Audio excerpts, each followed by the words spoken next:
Hello, everyone. Thank you for being here on this Sunday evening. My name is Quayd, also known as Honest Ape, and I'm here with Sushi, thanks. Check me out on YouTube if you're not already watching me. Sushi. And this is a live call-in show for Street Epistemology, which is essentially a cordial way of having conversations on controversial topics. We're taking calls through the politics Discord server and streaming on YouTube, Twitch, Facebook, and Twitter. And then Pierce Watkins will be joining us through StreamYard at a later time. And so the idea here is we're going to take some callers here in a minute, but we kind of just want to talk about SE a little bit beforehand, street epistemology, that is, experiences with it, especially in the politics Discord server. I think Sushi, Yeah, so you were what saying is earlier. what is street epistemology for those who don't know? Yeah, it is essentially just a cordial way or a polite way of having a conversation over a topic that is controversial. But the idea is to still ask critical questions that may cause reflection, get to the what we call the epistemology. How do you know what you know? And is that a reliable way? And then, but to also make that a more pleasant experience than maybe the way a lot of debates go. Yeah, and that's what separates street epistemology from other conversation methods is it is cordial, right? But we still challenge the beliefs, right? Do you think your own reason is a good reason to come to that conclusion?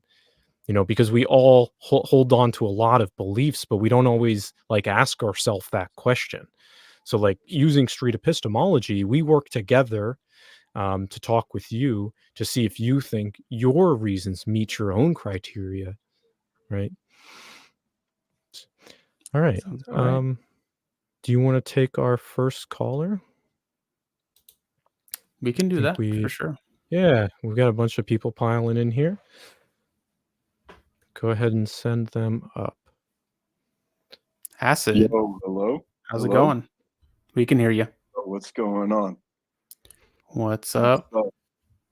I don't know. I never been on here. I guess I was gonna say, dude, are you a bad racist person if you don't say it outwardly? Like if you just think shit in your head, like Are we a bad racist person? Is that the question? no, does it make you like an actual racist if you just think it in your head? Like if some guy's walking down the street and says some shit to me and I think some racist bad shit, does that make me Could you summarize what your belief or claim is in a single sentence? So I believe it's bad to be racist, even if you only have the thoughts in your head. Is that what your claim is? Yeah, I'd say that's the gist of it. Okay. So go ahead, Quayd. You take it. I'm just making sure that I understand. So the idea is, yeah, because we're more interested in what you think. So are you saying that it makes you a bad racist person? I'm saying it's not. Right. Okay. That's gotcha. That's what I actually thought the claim was. So I'm glad we clarified that. Okay. So you're not a bad racist person just because you have racist thoughts in your head. Is that it, Acid? Right. Gotcha. All right. I don't know that it would be beneficial to define racism here. I think we all got this down. Yeah. How confident would you say that you are that this is what you're saying is true? I'd say it's pretty true. Okay.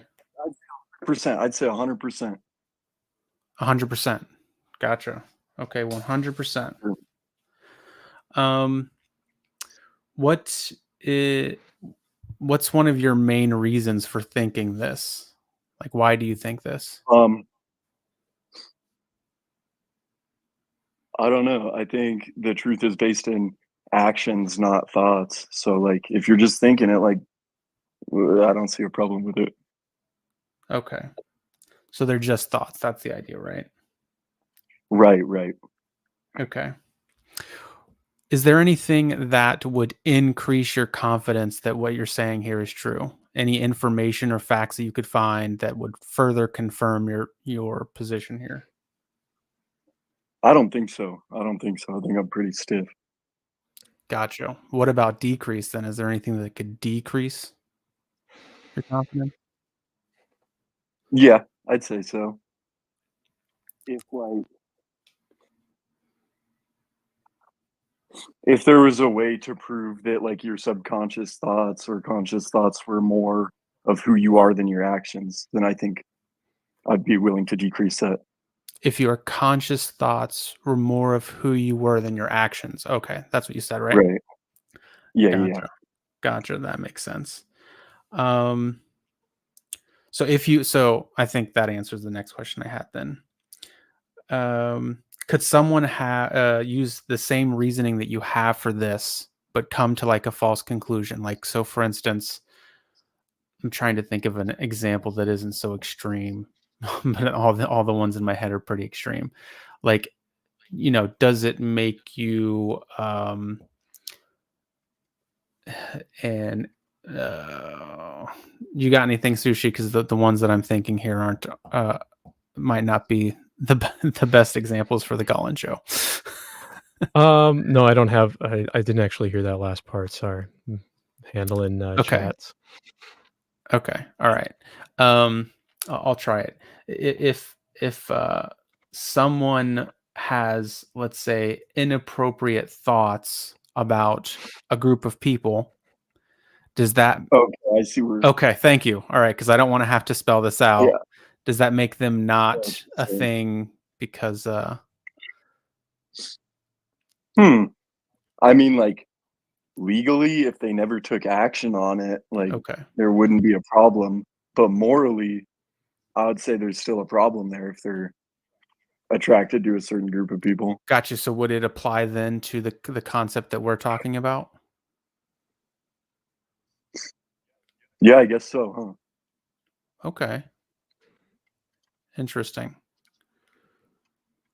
Okay. I mean, I don't know where you draw the line on something like that. It is difficult, right? How do Right. you go about measuring the amount of harm that thought has versus like an action, like in relation to this claim? I don't think a thought can have harm unless there's an action behind it. Hmm. So you think that a thought can have harm as long as there's no action. Okay. Right. Do you think that our beliefs inform our actions? Yes, I Hmm. do. Okay. Do you think it's possible? Or that's a really bad question. I'm sorry. Um, so if our beliefs can inform our action, um, how could we determine if somebody's thoughts were or weren't, causing harm in the world?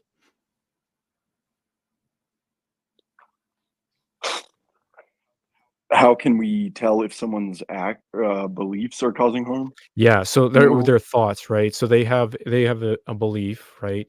That Right. they're racist, right? And they only have these thoughts, right? But how do we determine whether or not those thoughts, actually do have an outcome in reality? Like how are you making that determination that they're not causing harm? I think it could only possibly cause harm if the idea is verbalized or if like a physical action is taking place. Hmm. And what are your reasons for the conclusion that people that only have racist thoughts, um, or that have these thoughts that don't have action? Does, sorry, that was confusing. Did that make sense? Yeah. Well, I mean, I think thoughts are just thoughts. Like I'm sure most of you guys have had like a terrible thought, you know what I mean? Like someone hands you their newborn and you're like, I could football spike this bitch into the ground right now, right? But you don't do it because it's wrong, right? Okay. Yeah. If I could just briefly go back to one of the things you were saying, because we were talking about that, you said essentially it's not in terms of legality, it's not a thing, but morally there seems to be an issue in one of the examples we were talking about earlier. Do you still think that maybe? I do think. I don't know. I think I might have got hung up on that specific example because it was more extreme. Gotcha. But So you don't think it applies to the thing that we're talking about necessarily? I'm not really sure. I'm not sure. Got you. Okay, well, let's hold that in the back pocket then for later. If you found out that it was true, if you found out that it did Bad that person. that you were a bad person or that it made someone bad, how would this change your day-to-day interactions or your behaviors? I don't know. I don't think it would. I don't think it would change my day to day at all. I'd keep doing the same thing I'm doing. Like you don't have to act on it outwardly, even if it's true. You still don't like. Okay. Would you feel like guilt maybe or any of these things?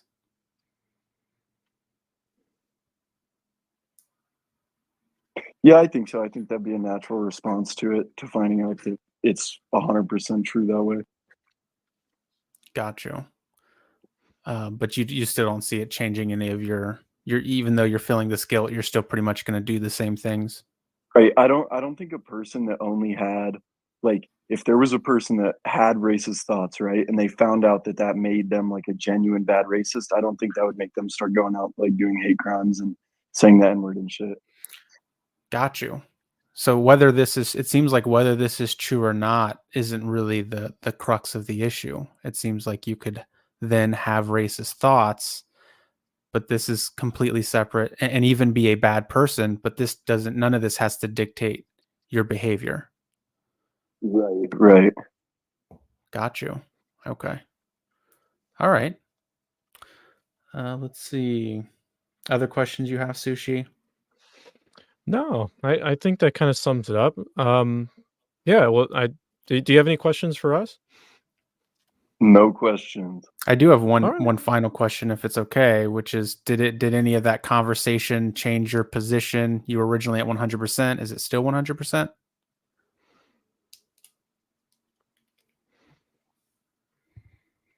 I'd say 90, 95 maybe. All right.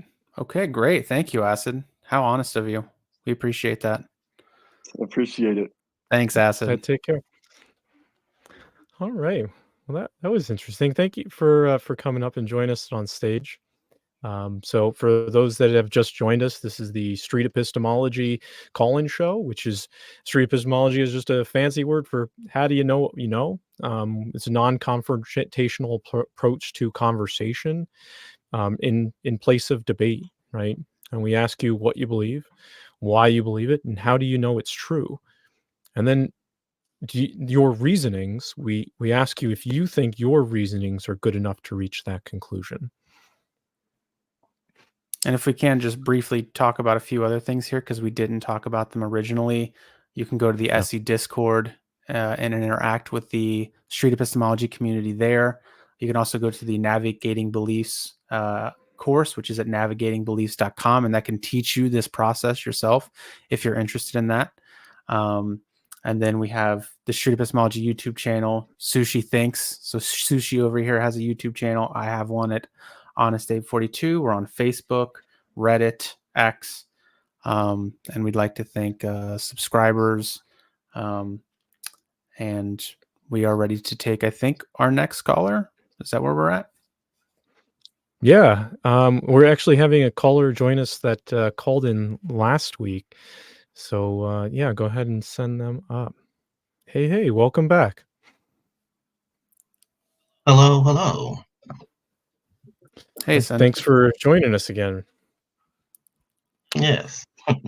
What brings you back this week? What kind of belief do you have? Well, I've been watching a lot of really chewing on a lot of things from the History Channel and what's going on presently politically, and making the statement and claim that Christian nationalism is anti-American, is my claim. Christian nationalism is anti-American. Okay. That's a lot there. So, could you just give me like a short explanation of what Christian nationalism is and what it means for someone to be anti-American? Okay, yeah. So Christian nationalism, I would say defined, especially from the programs that I've seen, um, desires God and Christianity to be the defining force in politics as far as what informs laws, what and policies that it should be. All the policies and law should orbit the Judeo-Christian ethic. Okay, so someone who's a Christian nationalist is somebody who's like deeply religious and believes that like America is kind of like founded on these like principles, or did I mishear that? No, that's about right. Yeah, that it's Okay. historically that's the case. Yes. But I Okay, think so even what today, right? oh, Sorry, go ahead.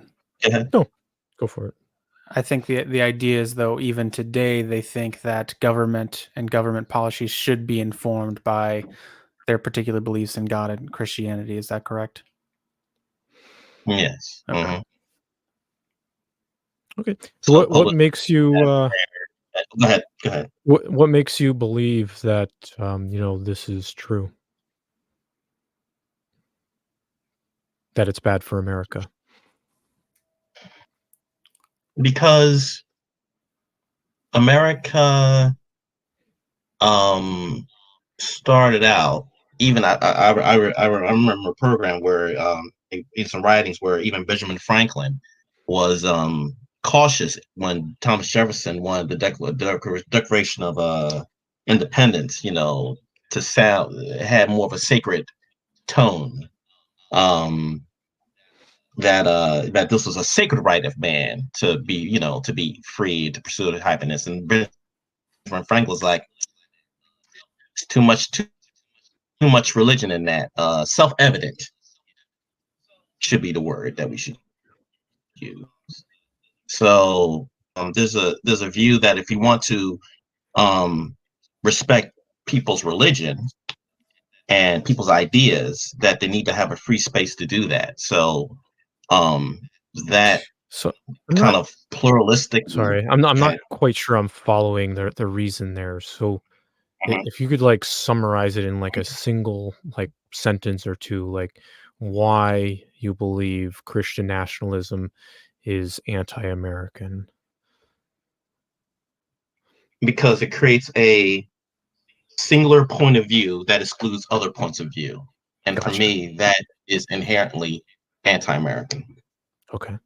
So if you were to find out that it doesn't exclude other views, would that change your mind at all? Um, it would. Cool. Mm, So I don't know. That's difficult. Go ahead. Yeah, no, go no, ahead. I don't know. Yeah, that's great. I don't know is a great answer. So Mhm. how did you go about finding out whether or not um, you know Christian nationalism is in fact doing that? Well, I watched a few programs that explore Christian nationalism, and seeing the people, the preachers in the pulpit and their point of view. They definitely have a particular direction about where the country should go, and it definitely is against various other points of view. So Okay, so you've watched a program, and a on few this programs. a few programs. Okay, and these few programs showed or explained that how it could be limiting the views of the world, right? Okay. Okay. Yeah. So if we had somebody else who watched a bunch of programs, and in those programs, it showed that you know it it's good for America, that it actually creates more cooperation, or it increases um, the amount of diversity or acceptance. Um, would would that be a good reason for them to believe that's true? Yeah, yeah, it would. Hmm. Okay. So if like we had this third person, and then we had to determine whether or not you are correct or they're correct, right? So they Mhm. both watched some like of a handful of programs that says, hey, this is good, and then yours says this is bad. How would this third party be able to determine which one is correct? I guess through we call dialogue, dialectic dialogue.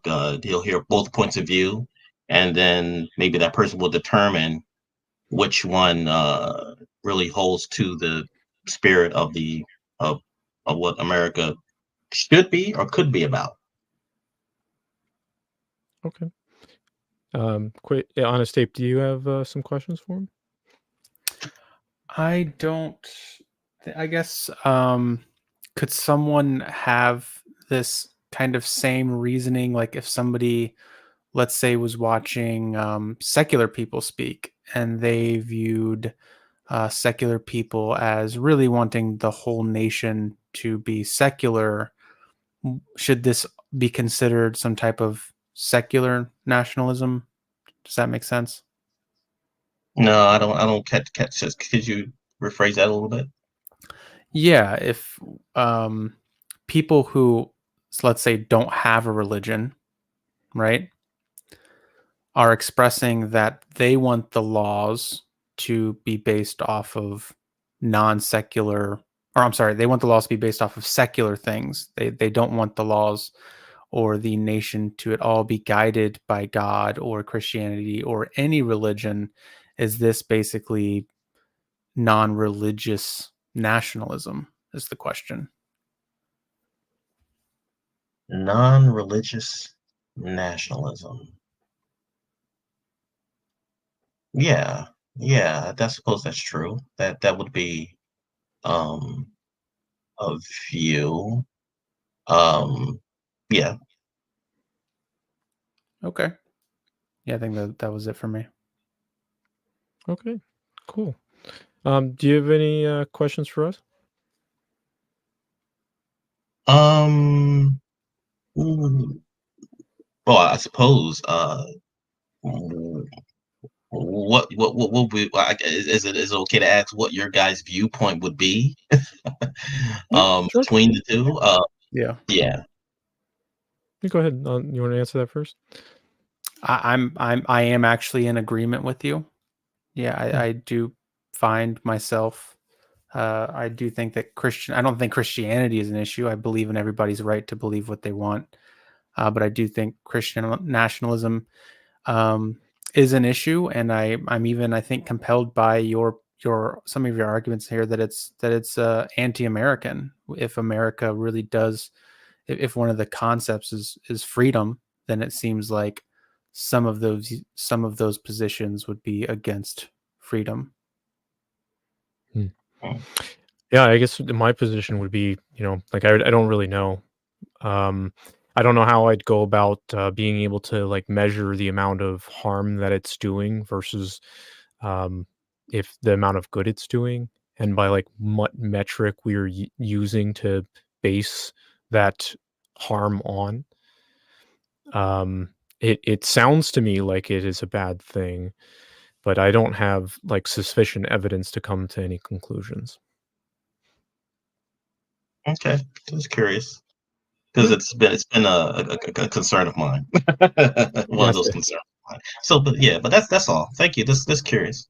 You're welcome. Thank you for the drilling down the reason, which is why I like street epistemology. It's great reflective way to Yeah, drill down reasons. Well, Thanks, thank you so much. Yeah, it was really nice having you up here. Take care.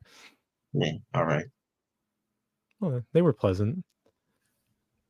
Yeah. So for those of you who are in the room, this is the Street Epistemology call-in show, where we talk to people about their beliefs and ask them questions to see if their reasons are good enough for them to reach those conclusions. Because if they are, maybe, we should adopt that belief too. And if you guys are watching, you want to call in, you can come to the Politics Discord server. The link is in the comments. You can also go to streetepistemology.com, and it gives you more information about what you're doing. And if you want to learn how to do what we do, go to navigatingbeliefs.com. There is also a Street Epistemology Discord server, and we will be there after the show as well. And there's a ton of great people there that are kind of doing this all the time. Yeah. So yeah, we have another caller. Go ahead. Hey, hello. Nice to meet you. Hey, introvert. So my claim today is that I believe podcasting equipment and also podcasts or talk shows, all of the sorts that ascertain large audiences online, should be regulated, including streaming. Do you want me to add like the reasoning why as well on that? Yeah, go ahead. Yeah, the reasoning why would be because to hold epistemic norms within society. Oh, okay. So do you have particular podcasts, you don't have to share them, by the way, in mind that you see as violating some of these epistemological norms? Yeah, of course. There's talk shows like Alex Jones, like InfoWars, Fox News is up there, CNN. I would say, as well as things like even like smaller shows like these ones that reach small audiences that can be easily probed. I'm not saying necessarily this one, but I think there's been sometimes probably there's been information that's passed through here that has been maybe negative. For example, that first gentleman that came up here that was talking about racism. Okay. I don't think I should have gave that platform. That's kind of... All right. I understand that.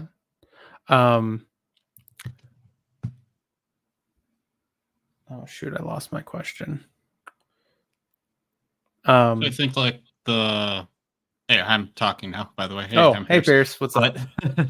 But anyway, so kind of to follow that train of thought, the reason is kind of what I'm interpreting, you say, is that they should be regulated because people are getting platformed that are saying things that that you don't think are things that should be said, like to a large audience. Is that what am I hearing that correctly?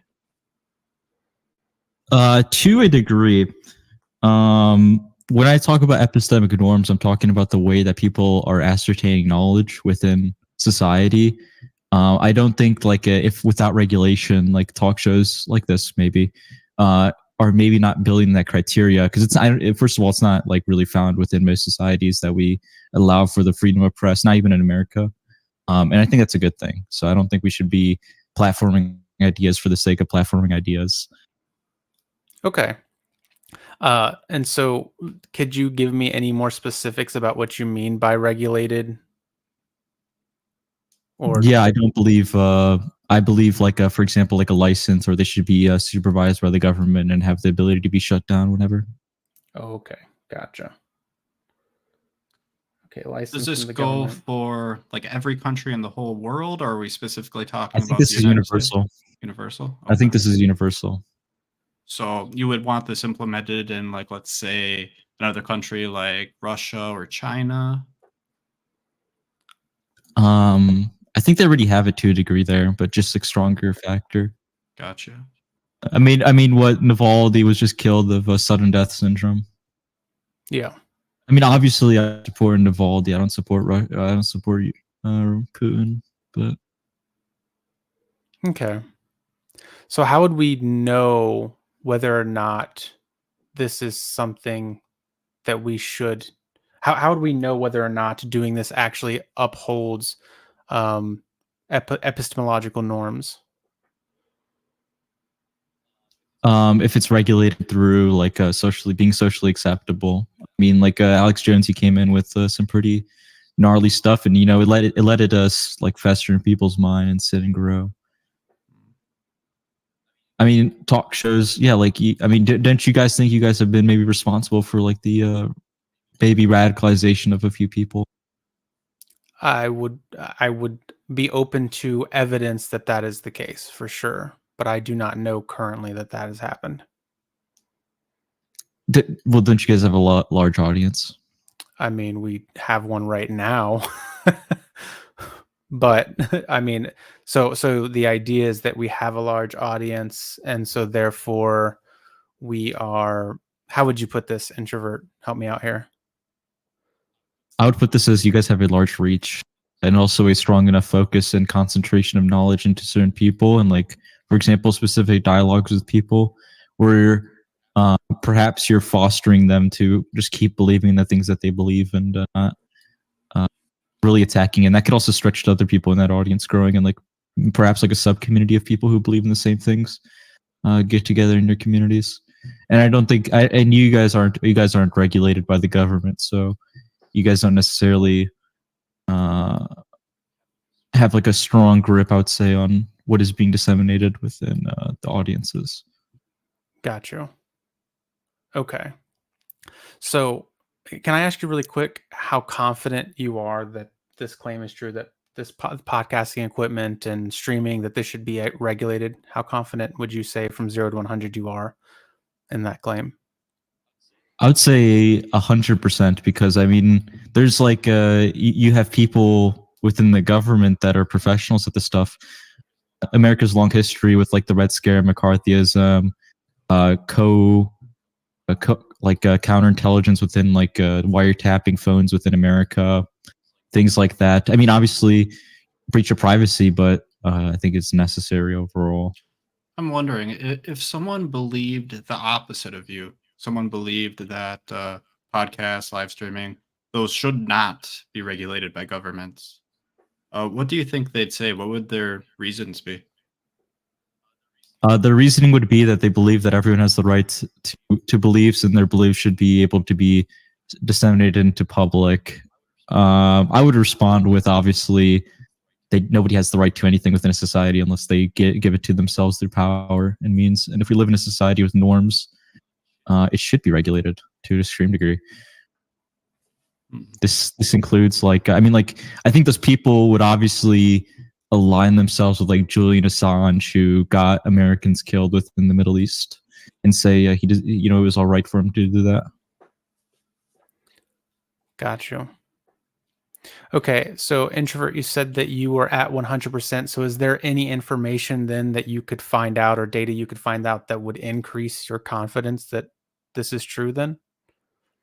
Yeah, the free dissemination of knowledge being a benefit for all people in society, unregulated. Okay. And so being at 100, what would that do to your confidence at 100% then? It would destroy it if it did. Oh, that would decrease. Sorry, I was asking about increase. I wasn't asking about decrease. I want to know what would increase your confidence at 100%. Oh, I thought you said what would it do? Oh, what would increase? Well, there's no increasing at 100%. Okay, all right. Like, I was just making sure. Any further evidence wouldn't increase my confidence. It would just, it's already at 100%. I don't think there's anything greater than 100%. I agree with you. It's just sometimes people start to think differently after that. That's why I asked. But okay.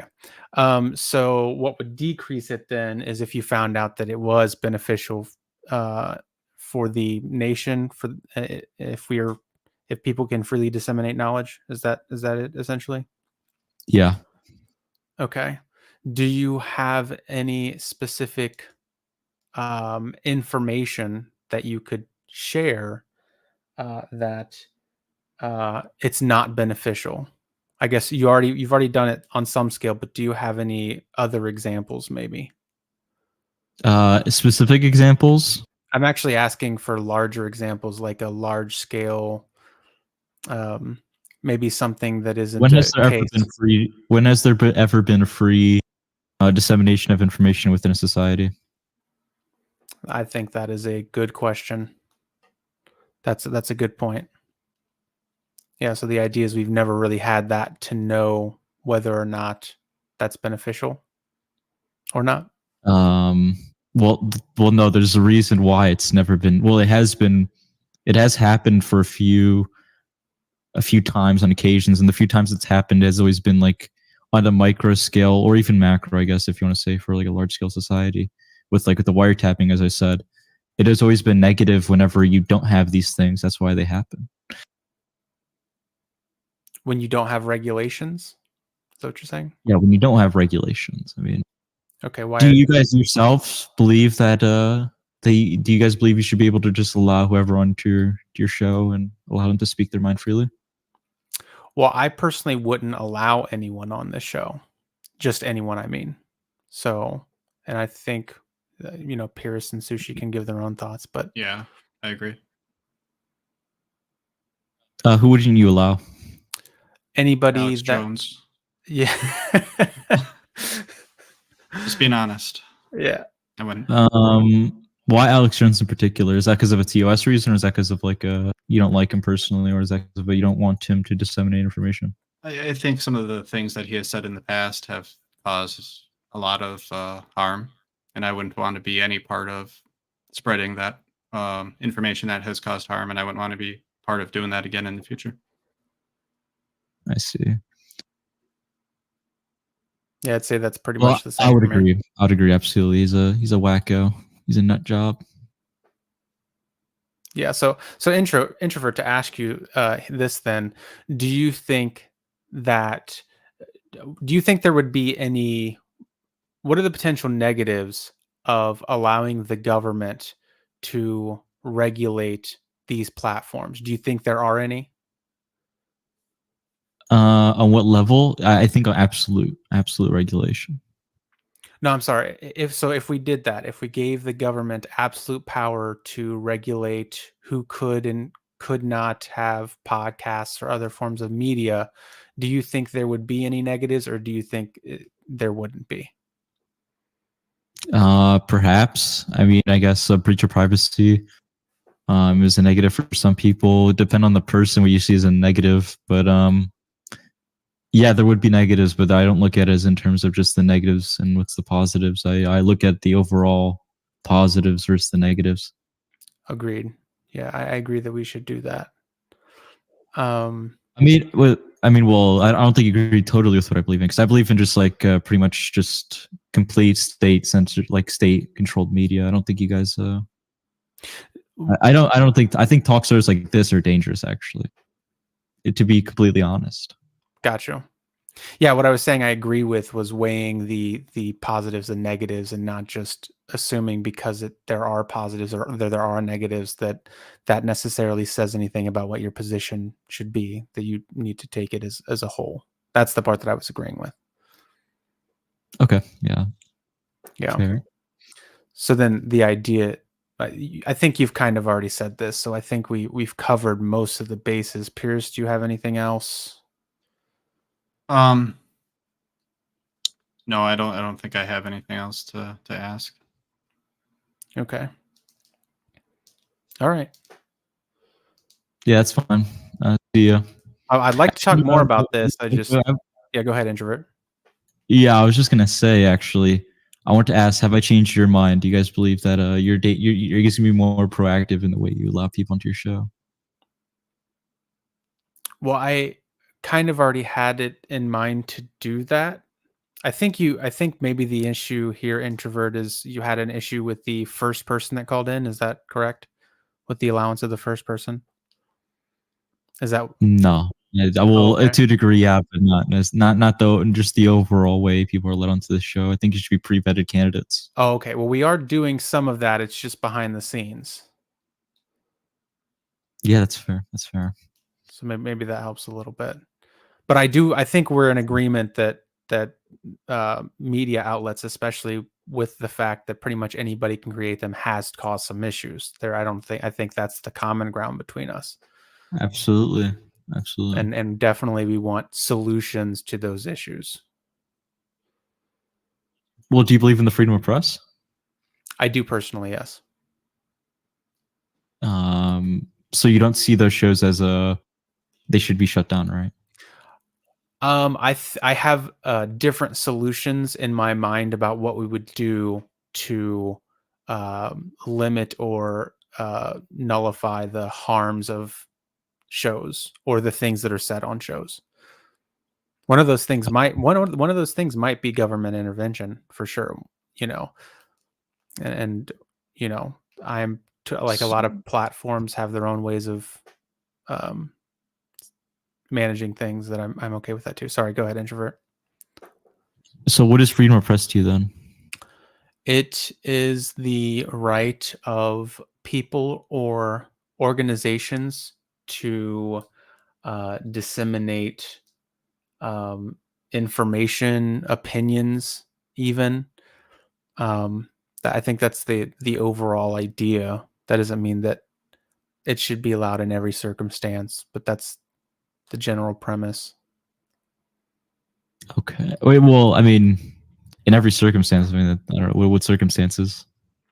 In circumstances where, well, I think this is a little bit becoming about what I think, and I don't want to be evasive here either, introvert. So I think maybe it's best, I would be more than willing to have a personal conversation with you outside of the show on this. It's just kind of not the point of the show, but I am interested in it and I want to share these ideas. I just don't think that this is the right place for it.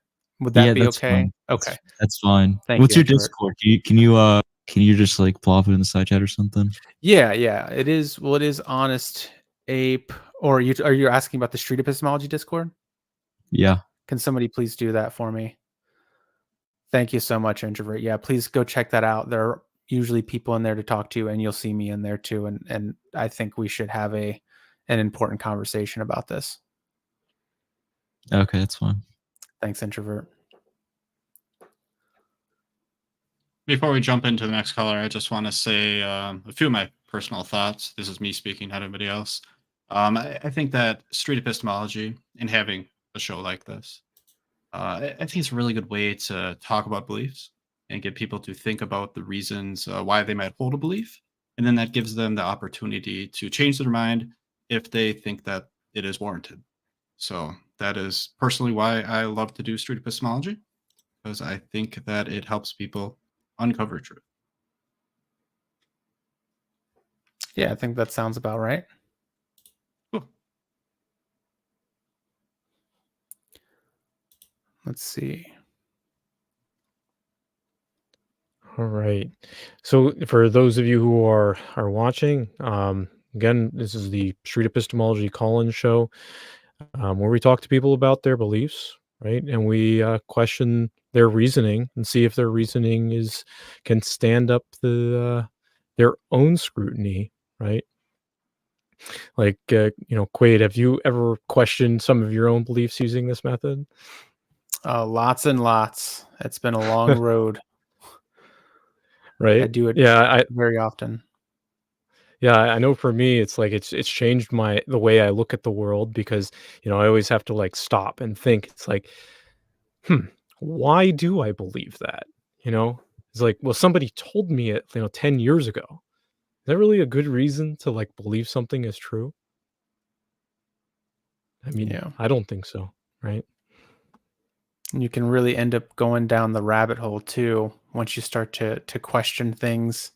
You think about this research that you heard and that convinced you, and then you go try to find the original research paper and you can't find it anymore. And I think it's just a difficult thing, but I don't think that that's necessarily a bad thing. I think some of those things can kind of create like epistemic humility, being humble about what we say we know, and kind of be more careful about what we say that we think or we believe, or making claims and such. Yeah, certainly. All right. So if you guys want to, talk about one of your beliefs, if you think your reasoning is like really good reason, raise your hand, reach out to one of our moderators in chat and let them know what you believe. And then we can bring you up on stage. Our next caller is actually from last week at the end of the show. Um, we were talking about universal basic income and why taxes going up is bad, and they had done their homework and is getting back to us to see if their mind changed at all. Welcome back. Hey, It's good to be back. Yeah, it's really nice. I when you messaged me and told me that you did your research, I was super excited about this, man. Like, I want people to have good reasons to reach conclusions, and you going and doing homework to check to find better reasons. It's beautiful, man. I love it. So thank you. Thank you. Thank you. Yeah, and I So do want to clarify most of I guess the work I did was mostly soul searching, and I was watching YouTube's kind of close to my religion, and I was watching a video on hypocrisy, and it pointed some hypocrisies out to me, like how, in America, like if we're for capitalism, we might look at something from communism that's really bad and be like, look, see how terrible communism is, but it's like you look at Russia before the Russian Revolution, like they were in terrible shape, but communism industrialized them. So you've done a little bit of like thinking about it, and you're kind of like, well, maybe it's helped in some other countries, is kind of what you're saying? Yeah, and I became aware of with these political ideologies, it's really common to be like, this is the best way. All throughout the 1900s, we saw how America versus Russia, capitalism versus communism, all both trying to prove who's the best when maybe neither's the best. Each of them have their pros and each of them have their cons. Yeah, so for those of who are watching, some hobos claim last week that universal basic income is bad, which universal basic income is, basically giving people money so they can like afford things like groceries and housing, um, and that because it could cause taxes to going up. So we're just kind of following up with this caller and or with some hobo, and they're telling us about how they've done their soul searching, and maybe their view has changed a little bit, right? Yeah, in our message I told you, I did find a scenario where I actually do agree with universal basic income. So Alaska, they have these, so much oil comes out of there, and from my understanding, it's state-owned land, and so every person in Alaska gets paid $2,000 to live there. And I'm all for that one. I'm not because I consider that a type of universal basic income, even though they're not calling it that. They're calling it the. I have it written down here. So has your confidence changed at all in the claim that universal basic income is bad? Yeah, I don't even believe that anymore. I don't Oh, wow. necessarily see it as bad. Yeah. Wow. That's a pretty big shift, man. Well, I gotta say, like, I commend you for like being open to changing your mind, because like that's only when we learn is when we realize that we could be wrong, right? So thank you. Yeah, this is a moment where we can say epistemology works. We've succeeded. Brilliant. Awesome. Well, thank you. Thank you so much. Go ahead. Oh yeah. So the two things I wrote down when we talked last week were when tax rates drop, does tax revenue increase? Oh yeah. And it's kind of funny, most of the articles on that were from like 2010 through 2012. And so now I know where my teacher got it. The reason they're all from that time is because Mitt Romney made that claim. and the guy who's running as a Republican in the 2012 presidential election. And so my teacher would have probably gotten that from him. And so that's why all these articles are all about it. And the conclusion I came to, those economists do not necessarily agree with that. So that's why you don't see anything on that anymore. But the reason I saw they gave was on the same years that tax rates went down, tax revenue also went down, which I don't believe is a proper way to really test that, because, you know, it take longer for that to take effect, you know, like maybe 10 years or something. But I took a macroeconomics class in college, and I remember my teacher saying, like, making a claim like the taxes might go down, or tax revenue might go up, or GDP might go up when taxes go down. The thing is, there's so many things affecting the economy at a certain time. It's really hard to say, oh, this one trait makes blank happen. Yeah, for sure. It's very complicated. I think we're in agreement there. Yeah, that's certainly, like, I don't know enough about economics, and really, unless you have a degree, I don't think anybody really does. And the best we can do is, research like you have and kind of form the best opinion that we can. And yeah, it's about what we get. In my soul searching, one thing I did realize for myself, so now my belief is we should have a variety of types of governments throughout the world to give people different ways to be what fits their personality. And I know for me, I don't necessarily want to live in a society with universal basic income, but I definitely want to live in a society with hopefully income tax less than 20%. Okay. All right. All right. So, well, thank you. We've got a bunch of other people that are looking to come on, and thank you again for doing Thanks, your SumHobo. homework and getting back to it. It was very interesting. Take care. So, All right, thanks, guys.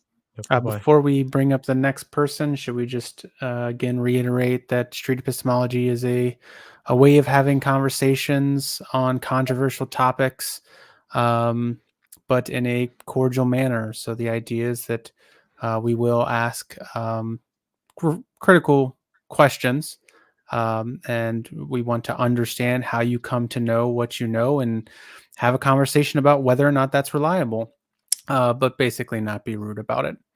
And then also we want to talk about the Street Epistemology Discord. We've been linking it. We'll continue to link it in the chats and the Navigating Beliefs course. This is a course that teaches you how to do street epistemology. If this way of conversation appeals to you, you can go to navigatingbeliefs.com and learn more. And then, of course, we have YouTube channels, Facebook, Reddit, X. So we're on all the platforms. Go check them out. Yeah, it's interesting you're saying about it being like this non-confrontational approach. It's like, sometimes I find myself, getting into the debate with people, and we start, things start to get escalated. And then I kind of like switch on the light switch for SE or street epistemology. And I kind of like take things down, listen, right, and reflect back. And the conversations end up becoming so much more productive. And sometimes even my mind changes, right? Because I'm actually hearing them, right? And sometimes their reasons are good, right? I don't know. Have you had the same experience at all? A lot. Yeah, I've had that exact same experience. That's why I like this conversation style, because it's like people have made the mistake of thinking that it's about changing the other person's minds. And I think if you do it that way, that's not good SC. That's not good street epistemology. If good street epistemology is when you are ready to change your own mind based on the conversation that you're talking, the topic that you're talking about. Yeah, certainly. All righty. Welcome, Jacob. I'm going to let Pierce take this with you. All right. Hey, what's up, Jacob? Hey, what's up, Pierce? Were you guys able to see my claim, or should I? Please reiterate it. Please give it to us again. Sorry. So my belief is that affirmative action tends to actually not really curtail racism or even help a population on that matter, because I feel like you guys know the saying, teach a man how to fish, not give them fish. Yes, I've heard that And before. I think that it's better to support merit-based systems because it's actually being garnered off of your own efforts and feats versus just the history of your ancestors. And I Gotcha. believe that Right, just affirmative really action quick, sorry. I want to make sure that I understand you here because you're talking about several things at once, and I always write these things down. So it's affirmative action tends to not. What was it again? it doesn't really combat racism. Instead, it just keeps the population down because it doesn't really teach you to work on your own merit. Got It you. uses the history in the past of whatever happened to your ancestors, more likely recent history, like past 200, 300 years. And it says because of that, you aren't able to do this. I feel it more brings down people than helps them. Got you. So how confident would you say that you are in that statement? Affirmative action tends to not 100%. 100%. Okay. If maybe this might be a little anecdotal, but I lived in California quite a bit. We have a very heavy affirmative action system in place for admissions to college, getting scholarships, loans, especially when it comes to affordable housing and Medicaid or Medicare. That's what we call it here, or Medi-Cal. And then we had race quotas at one of my jobs, actually two of my jobs. I worked at a boardwalk and I worked at Best Buy when I was a teenager. And they had to make sure that there was a certain amount of each race in the workplace and sex before they could continue with their year. And that's what they would actively search for. Okay. Is there something in all of that? So you know that these things are going on. Is there information you have related to these things that convinced you or supported your belief in this claim here? So I've seen a lot of studies being done where so despite like Asians, right, like Asian Americans and Indian Americans having some of the highest SAT scores in the planet, or not the planet, but in our nation, they have a harder time getting into colleges or even getting aid for those colleges for matter without having a much higher standard of education than, let's say, African American or Hispanic or Latino person. If you've noticed, when you go to sign up for a university, they always ask you what your race is. And the first question is, yes or no, are you of Hispanic or Latino origin? And then they ask you if you're a minority. And more often than not, people would rather, this is also have to do with the affirmative action case that the Supreme Court looked into with Harvard. Okay. And I've noticed that also at my school. It's where there's a lot of reverse racism where if you're a minority, they'll treat you a lot better than if you were white or if you were Asian American. Okay, so is the idea here then that basically any program or system that makes it difficult for groups of people with, say, high SAT scores or high marks in K through 12 to go into college, then that system does not combat the keeping down of that group? Well, I feel like so the thing is, right, you get less help for doing better or you get less push, right? I don't think that's what we should be looking into. I feel like we should push people who are really succeeding to succeed even more and strive. I think people who put in more effort and try to work towards their own merit deserve more, right? I feel that if they are actually willing to do those things, they should continue to get the aid. I've noticed like people with 2.0 GPAs or people who aren't really doing that good are being accepted into these universities without any of the qualities needed. And they Gotcha. kind of waste a lot of money there and time. I feel like you're just wasting their time Gotcha. when they could be doing something that they enjoy. Okay, so there seems to be two things here. I do want to go back, if we can, to this idea that affirmative action doesn't combat racism, right? There's another claim here that I think is also important, which is that affirmative action doesn't promote a meritocracy properly or kind of rewarding people on merit, right? But in terms of the combat racism, again, is this related to what you were talking about before, in that you are seeing Asian Americans or Indian Americans with high scores not get into colleges? Is that it? Well, it's the that you need higher academic credentials as an Asian American as opposed to other race. So they're already separating people based on race and not by their own actions and their character. and they're seeing race as a way of how good you are at something, and I think that is a very, very dangerous path to go down. It's almost like we're going back 60 years. Got you. I don't like that kind of like future. Okay. So Jacob, you're already at 100%, so I don't think there's a point in asking you what would increase your confidence unless you think there is. But so I will ask you, is there any information that you could discover that would decrease your confidence in your claim here? I mean, it could probably bring me down to a 95%, but I think the only thing that would really decrease my confidence in this is if there was a rework of how affirmative action works, because I think the current system is reverse racism and it definitely needs reform. So I think it should be based off of people's merit and their income, not on their race. Okay, so affirmative action in its current form is the issue. So you're okay with the idea of some type of affirmative action, just not the one we have right now. Is that correct? I think scholarships used to actually like go for people who couldn't afford college back then. Where if you couldn't afford college and you had the correct GPA, 4.0 GPA, volunteer service, and your record looked pretty good, you would get that scholarship. Now, weighing in your race on top of that seems like a very, very racial structure to me, and I don't believe in that. I don't believe in seeing race in anything and a person's abilities to do something. Well, I don't want to bogart here. Pierce, do you have any questions? Yeah, I think I might need a little, maybe clarification on something. I think what I heard was like, I think you're saying that the people who believe opposite of you believe that affirmative action does combat racism. I think what you're saying is they are saying that race, judging someone by their race is how we combat racism. Is that kind of what you're saying, or am I off? I'm just saying it's kind of like almost a hypocritic way to do it. Okay. If you're trying to combat racism, why are you looking at race in the very first place? Aren't we supposed to try to bring everybody to a level playing field? If you ignore race while trying to help other races, you're now favoring races, and all you've done is shifted the racism to other groups. If we brought someone up here that actually thinks that affirmative action does combat racism, what do you think that they would say? I think that they would bring up the historical injustices done against African Americans and Latinos, but most likely, if we're talking about someone who's from North America. Okay, that's what they would say. And why would they? Sorry, go ahead.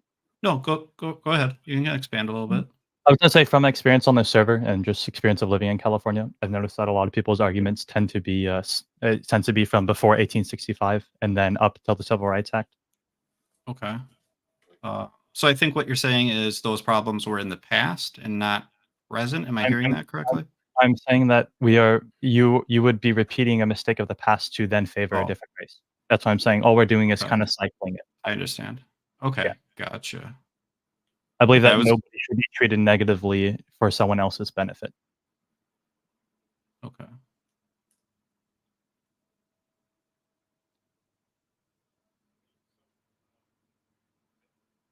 Have you been on the Street Epistemology Discord at all? No, I actually can't find I was trying to get the server link. Oh, okay. All right. Yeah. Make sure that hopefully if our mods are in here, if you can post the links and also to Navigating Beliefs, I think you could totally ace it. So if you don't know, the Navigating Beliefs is like basically the free course of how to do this. Just go to navigatingbeliefs.com. I mean, you can do it in like an hour. I'm sure you'd be able to blow through it less than that. But yeah, check it out. You'll absolutely love it. And come over to the Discord. We'll be after, because I'd like to talk to you more about this. Oh yeah. All right. I didn't see it when it got posted earlier. Were you guys DMing it to people or? Yeah, one of our people should be reaching out to you. If not, I'll make sure that I message you directly. That's fine. All right. Yeah, but if you did want to get someone up here who at that side, that would be nice. Yeah, if there was somebody that disagreed. I think maybe we already have somebody coming up next, but that would be interesting to hear somebody else's views, the opposite view. Cool. I'm not sure if there's anyone. Yep. Thanks, Jacob. Well, thank you so much. Have a great rest of your evening. All right, you too. Have a good night, Jacob. I agree with you, by the way. All right. So the statement that I had was that Not having access to uncensored AI is a form of information and ability poverty. Not having access to uncensored AI is a form of poverty for ability and information. is poverty for information. Okay. Beautiful. How confident are you that this is the case? I think it's completely true. Okay, 100% confident? Yeah, I'll go with that. Okay, terrific. What makes you think that this is the case? It's similar to access to guns. It's like a complete shift in our culture, and like the AI that I've seen can do things at a level higher than many master's degrees. Like ChatGPT alone has several master's degrees at this point.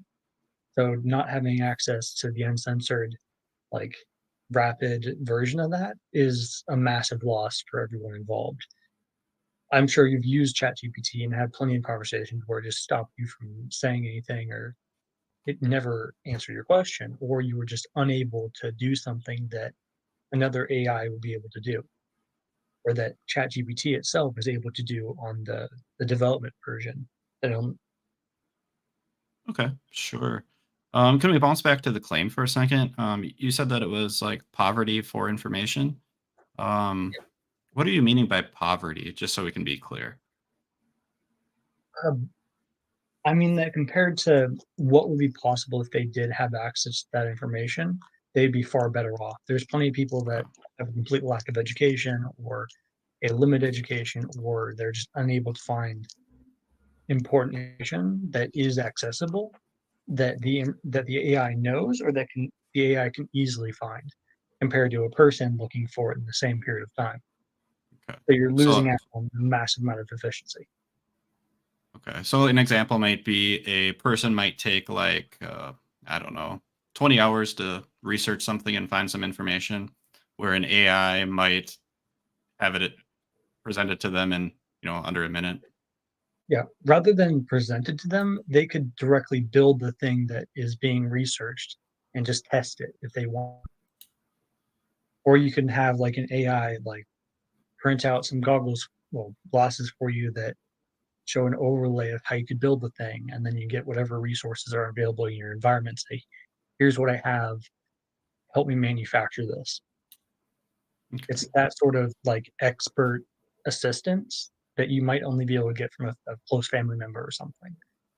The AI might know you from like, if you post everything you've ever written, every bit of schoolwork you've ever done, you give it to the AI, then it will know you well enough that it can help you find whatever you're looking for a lot better than another person. Interesting stuff. When you say access to this uncensored AI, is this technology that we're talking about that we like currently have built and have as humans? Okay. Yeah, we currently have access to it. Like I've downloaded like 2 uncensored AI that are basically like what ChatGPT was once it started getting famous. Okay. Interesting. Yeah, it's not very smart and it thinks very slowly, but like it can be trained to this level very quickly. Like we have it right now where like we can tell the AI to print something, just say, hey, design this for me, you check this, all right, and then print it. And they can either print it, pay someone to assemble it, or do some other equivalent. And ChatGPT passes for human more often than a human does. It passes the Turing test at a higher rate. Okay. Is there ever any danger with this this technology? Yeah, but the danger of not having access to the technology is worse than the danger of having access. Like if everyone has access to this technology, then that means everyone has countermeasures against it too. Okay. Can you imagine a scenario in which having access to this uncensored AI and using the information that it provides, what it tells you, and it actually have a negative impact on a person who's using it? Yeah, definitely. The issue is that it's a magnification of what the person would already be able to have access to. It's like Huh? if you gave a criminal universal basic income, do you think they'd be more likely to commit crimes or less? Mm, Like okay. I think they would be less likely to commit crimes, but they'd also be less likely to work if they're the sort of person that ended up as a criminal in the first place. But like if you gave them a cow or a sheep or something, they'd be more likely to look after an animal than they would be to like start their own business or run a store. Okay. I think If I you give got you. someone, if you give someone a stall and you say like, here's a place you can park this, like this is going to be the place that works. We've had this work several times before. It could be like a market in the middle of town or something. There's a parking lot where it's been designated as like the town market. Like it's one of those places where just having access to it is a massive improvement over not having anything. Gotcha. So I It- guess I had asked. Yeah. I'd asked about Here's- what Go ahead. about the negatives. What negatives could come for that person from having access to this? Yeah, I'm not sure I completely understood. Yeah, they can mislead themselves. They can create their own echo chamber using the AI. Hmm. They can access dangerous technology. They can design dangerous technology. They could probably produce bioweapons if they wanted to. Like it doesn't take much even for a normal person to do that. Like even during medieval times, you get a person who died, or that you take someone who was put into prison. Like when they're killed or while they're alive, you just shoot them over the wall of a fortified town, and that counts as biowarfare. Okay. Just the amount of corpses would do the damage. Like there is already an extreme level of access to this information and the ability to produce this stuff. It's just that people don't. But like we already have like something akin to uncensored AI in how we interact with other people. Like with the amount of money many people have, like this is the richest time in human history. This is the safest time in human history. There's the fewest number of wars per capita, lowest number of rape, lowest number of like a lot of things. It's just that because our population is so large, the extremes are getting more extreme, and there's more average people being born. Like there's more hyper average people than have ever existed. All right, I'd like to Gotcha. ask one more question, and then I'll let Quaid jump in here. Given all these negatives that you described, should you be at 100% confident for your claim if there's all these potential negative outcomes? I think we already have access to those negative options already, and we've shown that we're pretty responsible with it. So why didn't like what the negatives I described are the same negatives that we would have if we increased our population or we stayed at our current population, or if we had access to guns, if we had access to cars, if we had access to like phones, computers, anything we currently have access to, there's a similar 0 to 1 difference for access and ability. It's such a Okay. major improvement and such a major change that it affects everything else. Kind of like how that when the internet was invented, a lot more people had access to more information. Kind of on that Yes. same thought. Okay, gotcha. But even when even when they got access to the internet, they still had access to the information even before that. They might have to go to the next town, the next city, or to a different country, but they already had access to that information, and it's just a little bit more difficult. You want to jump in here, Quid? I actually do not have any questions. So All right. Has your confidence shifted at all? Have you remained at 100%? No, I'm just glad I was able to explore the conversation a bit more by talking. thank you, Monkey. Fantastic. Me too. Lovely conversation. Yep. All right. Have a Bye good now. night. See ya. Okay, so maybe reset the room a little bit. Again, this is Street Epistemology. It's a way of politely inquiring about what your beliefs are, how you came to those beliefs, and whether or not your method for coming to those beliefs is reliable, something that maybe other people should adopt. So we will ask you some questions, but we'll do it in a polite way, and that is basically Street Epistemology. You can check out the Street Epistemology Discord server. Unfortunately, we are not able to post the link, I know now, in the chat.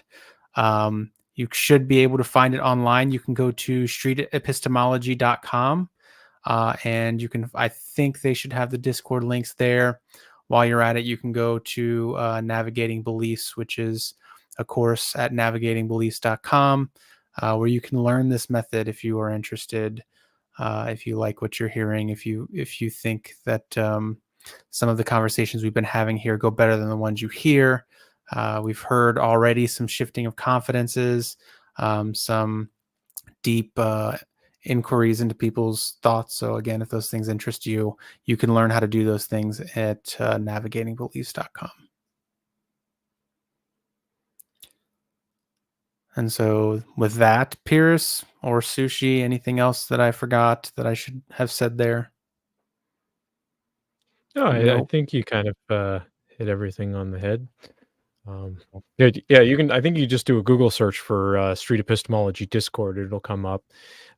Or we can send out DMs or put in the chat if you want to DM, and we'll send you a share link to it. All right, are you guys ready for the next caller? Let's do it. All right, send them up.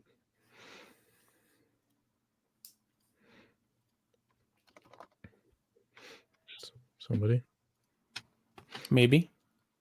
Who is the next caller supposed to be? It is. Let's see. I think Nick was on top though. Clark. Yeah, I'll take it. Okay.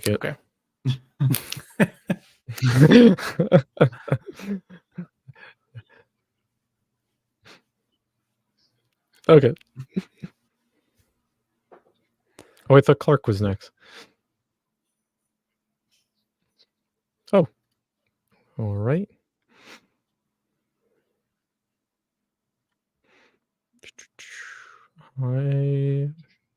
Oh, we lost both of them. Okay. Well, while they're figuring out who's coming up next, yeah, how has street epistemology changed your life, Pierce? I know it's changed mine. I think Quayd said it has too. Like, how has street epistemology affected your life? Yeah, it's changed my life in a pretty profound way. I think I've changed my mind on quite a few different topics. Not only from talking with people, but definitely talking with people has shifted my confidence on a few different things. But also watching the videos has shifted my confidence. Listening to people explain their reasoning and be like, oh, that reasoning actually can make some sense. Or if they have reasoning that is the same as mine, it's almost like my reasoning is being examined as well. So it's really a great thing for me. Yeah, never thought about that. Like, kind of thinking about your own reasoning when you're interviewing somebody. It's an interesting perspective. But it looks we have our next caller. I'll let you guys have it. Or is this quantum mechanics? No, I'm not the quantum mechanics person. Oh, okay. All right. Well, welcome to the stage anyway. How are you doing? I'm doing well. It's been a very interesting chat so far. So my the way you pronounce my name is Way. Okay, that's what I'm you guys gonna can ask. call me Onder or WL or whatever. And basically my claim is going to be that religion as a cultural concept is not inherently harmful. And it would actually benefit society for most people to learn about it.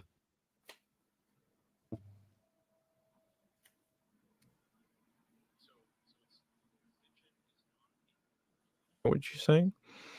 Correct. The cultural concept, the practice of religions, is not inherently harmful. And yeah, that is two claims. My bad. Do you have one that you would want to an aspect that you would want to focus on more in terms of those two claims? We can do the religion is an inherently harmful one. Probably that's probably the main one. Okay, great. So, and I know some people don't like this, but I'm still going to do it. How confident are you that this is true? I would say for that claim, I'm about 75% confident. Got you. I think that's like the first not 100% of the night. So good on you. Insane. All right. Well, that actually makes the next question easier, which is what would increase your confidence in your claim? I think what would increase my confidence is that if we could show that, whether implicitly or explicitly, people who hold on to religious concepts, like any religious concept in general, have some inherently harmful values towards other people, right? Or basically they think about violence towards other people, or they want to engage in violence against other people. Okay, that sounds like it might decrease your confidence. Is that correct? Or did I? Let's see. Religion. No, that would increase it, because my claim is that religion isn't inherently Oh, okay, harmful. gotcha. Sorry. Come on, brain. Okay. So yes, if you found out that people who held those beliefs.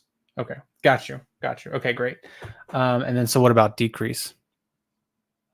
Decrease would be more than likely if we could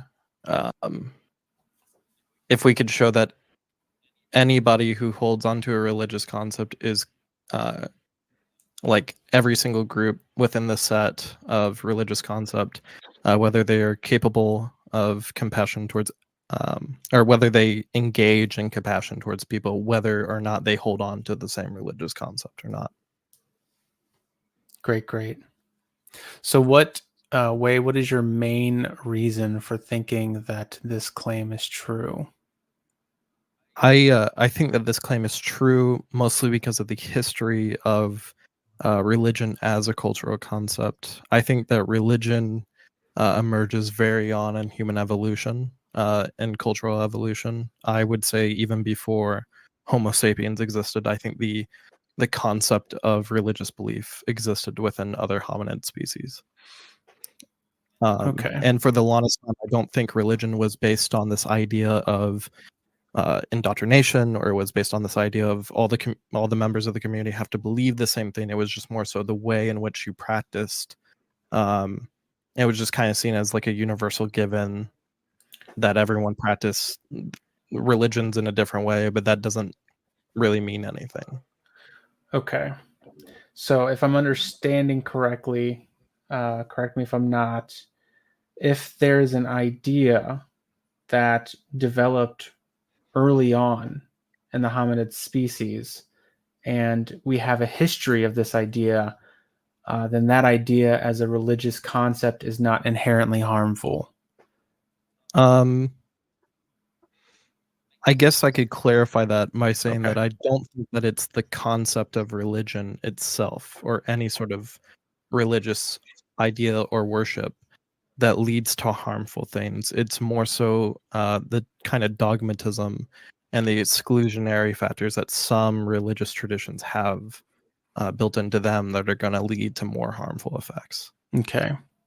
Would this be true for other ideas?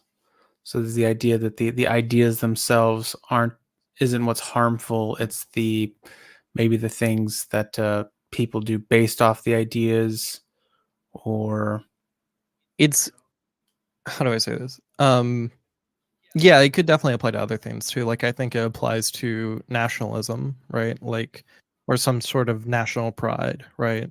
Like if you're proud of where you come from, that's one thing. But if you're saying that where you come from is the only way that humans can objectively be or practice like governmental structure, that's going to be another claim that's a little bit more harmful. Got you. Okay, so let's say we had another person and they believe that religion as a cultural concept is inherently harmful. Do you have maybe an idea of what their main reason would be for saying that? Yeah, I think that they're going to say this claim because they're looking at the Western tradition of religion and how Abrahamic religions operate. But I think Abrahamic religions aren't the only religious practices that there are. And I think there's a lot more to the concept of religion other than even modern day religions would include. I think going back and looking in going back and looking at the history of like polytheistic religions and even animistic religions or pantheistic religions too could kind of curb this concept of, you know, all religions have inherently baked within them some sort of belief structure, and if you don't believe in this belief structure, then you're just out, you're not seen as human. Gotcha. So it seems like the people who think differently than you on this or have an opposing opinion are, in your view, mostly focusing on the Western religions. Is that correct? Yeah, they're focusing on especially Christianity. I would say Protestant Christianity has a lot of these ideas. Are you not? Are you more so focusing on Eastern religions yourself? I don't hold to a specific religious tradition. I'm actually an atheist, so I actually don't think that any spiritual tradition is going to be accurate. I mean, and just in terms of this claim, when you're forming this claim that they're not necessarily harmful, are you focusing on Eastern religions in particular, or are you does this claim apply to all religions equally? I think it applies to all religions equally, even Gotcha. Christianity too. So even though we do have, you know, these opinions coming from more of a Christian centered approach, right, that religion is harmful, I think that there are many examples even within the Western tradition of Christianity where we could see that it isn't leading to harmful things inherently. Got you. One What- final what question metric- for me. Oh, go ahead. Yeah, you're about to ask it, so go ahead, Sushi. What metric are you using to measure harm? The metric that I'm probably going to use is more than likely studies about religious intolerance, right? So how tolerant are religious groups towards other religious groups? How likely is it that somebody who holds on to a religious tradition is going to see somebody who holds on to a different or no religious tradition as being like inhuman, right? So I would say it probably I'm not the sure scale that's of quite answering my question. It's like how like what are you using to measure what is harm? Unless I was okay. misunderstanding. Yeah. Like, you know, is it because of X, Y, or Z? Yeah.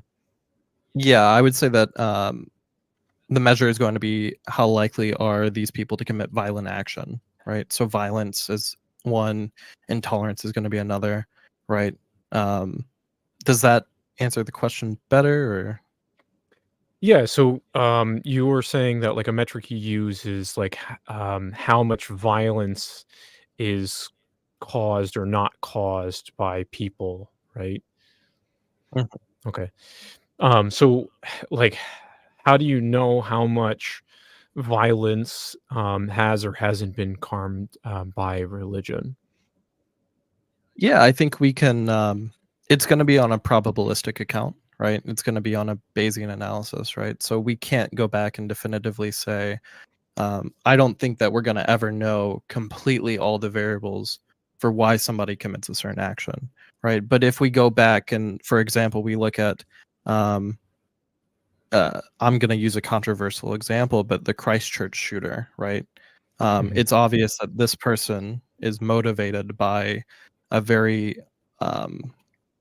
it's obvious within this person's writing that they're motivated with a specific religious intolerance in mind, you know, towards a specific group of people. Yeah, so like that's an example of like what you might call harm, right? But like how are you comparing that to evaluate and come to the conclusion that religion doesn't cause harm, right? Like that's an example of, you know, of a case that religion is causing harm, but like how many cases of there are like not religious not causing harm, or like how many cases are there of religious causing harm, and like how are you like comparing those metrics? Yeah, this is a really tricky question, actually.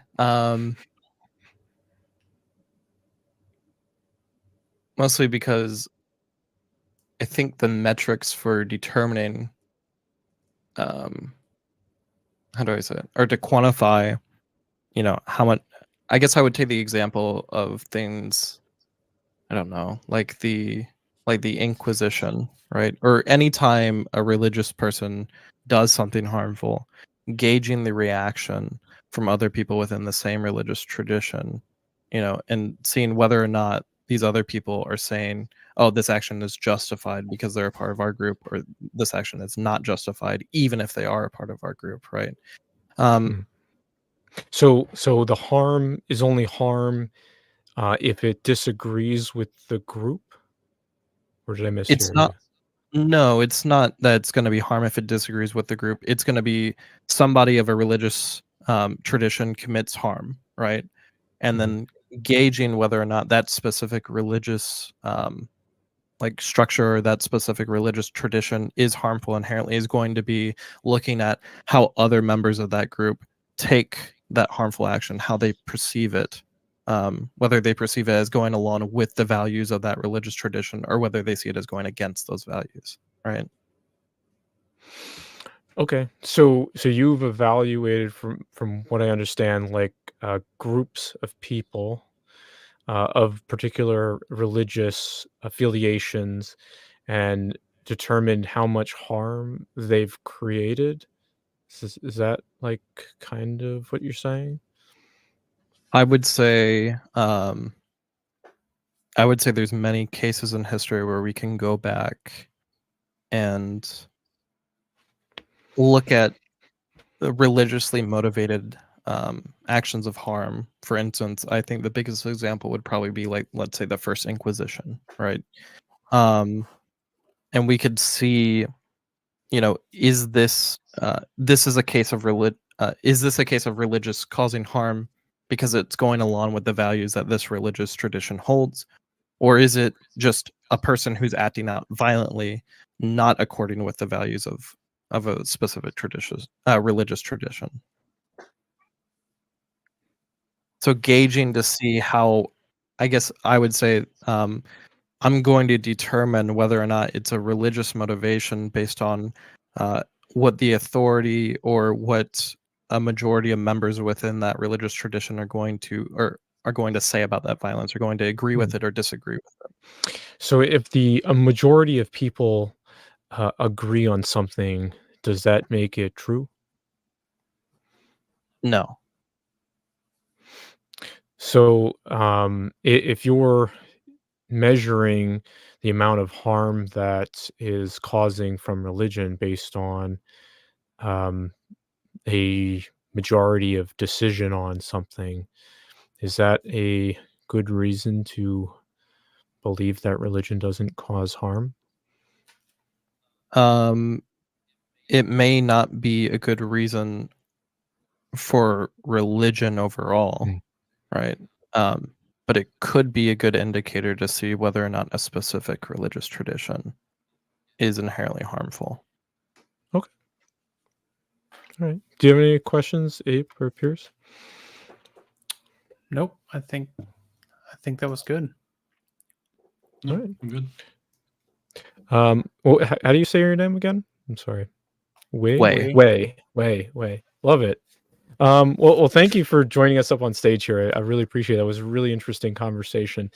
And I thought it was extra interesting because you said you're an atheist and you're kind of standing up for religion. And I think that's great because it's part of the reason, like, I like Street Epistemology so much, is it's a cooperative conversation. Like, we're working together to explore a belief rather than arguing. And like, you take like almost, working for religion a little bit. It's like working together is when we start to succeed, right? So, but yeah, I check out the Navigating Beliefs. I think you would really enjoy that. It's a really quick read, and then come join us over on the Discord. We'll be in the after show, in another half hour or so once we wrap up here. So I'd love to talk more to you about that. All right, sounds great. Yeah, take care. See you. Bye-bye. Yeah, appreciate you guys. Have a wonderful time. You too. All right. Well, that was so interesting. I really liked that one. It just I'm like stuck on the atheist person, like that, like religion isn't necessarily harmful because it's usually the other way around, right? And like we all have like these kind of like these opinions and these strong views, a lot of times like based on assumptions. And yeah, you have any thoughts? Yeah, I'd say that I have a similar idea. similar ideas. I think that I like the.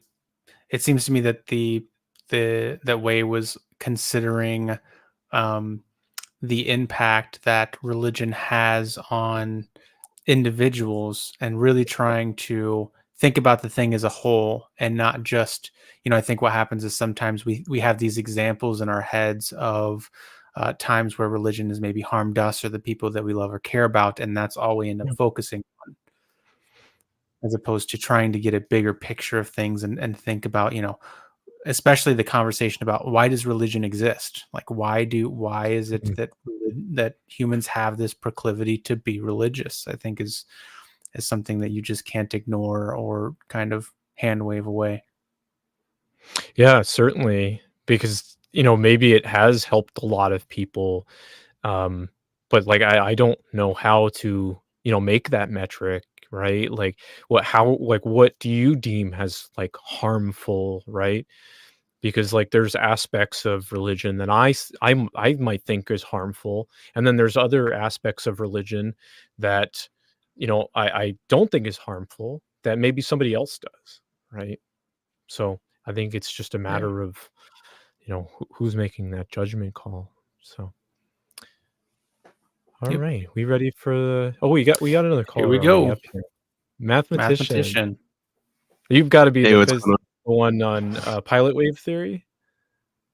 Yeah, that's right. Okay, all right. My claim, Let me buckle up my my claim is that pilot wave theory should be the default assumption. Oh, the default assumption. Interesting. Okay. For not getting too into the weeds with quantum physics, because I know that can get complicated really quick. Maybe we just go right to the reason behind it. Like, why Hold do on, you really- believe that? Oh, I'm sorry. Go ahead. Sorry, Sushi.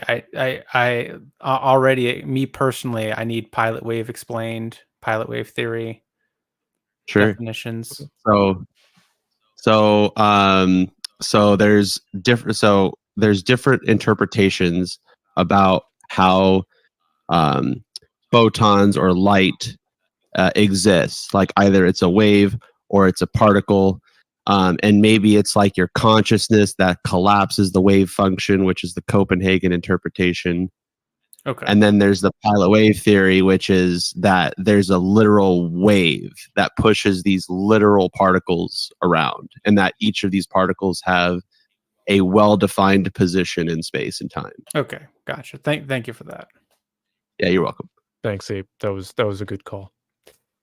Okay, so pilot wave theory is how basically particles interact on a quantum level, and how a particle can be a wave or a particle, the wave particle duality, right? Well, it's not a duality. Actually, the pilot wave theory is that there are two separate things. There are the particles, which are the things we observe, and there's a pilot wave that pushes these particles around that we don't observe. Interesting. Okay. And so those are two separate things. Yeah. So a particle and then a pilot wave that pushes the particle, but we can't observe the pilot wave. That's right. We haven't yet. Okay. So how do we know that the pilot wave exists? Because when we measure the motion of the particles, we observe that it obeys this certain wave equation, and the wave equation assumes that the motion of these particles travels along the motion of a wave. Okay, so make sure I'm understanding. We measure a particle, and it based on equations, it shows that it moves along a pattern that is a wave.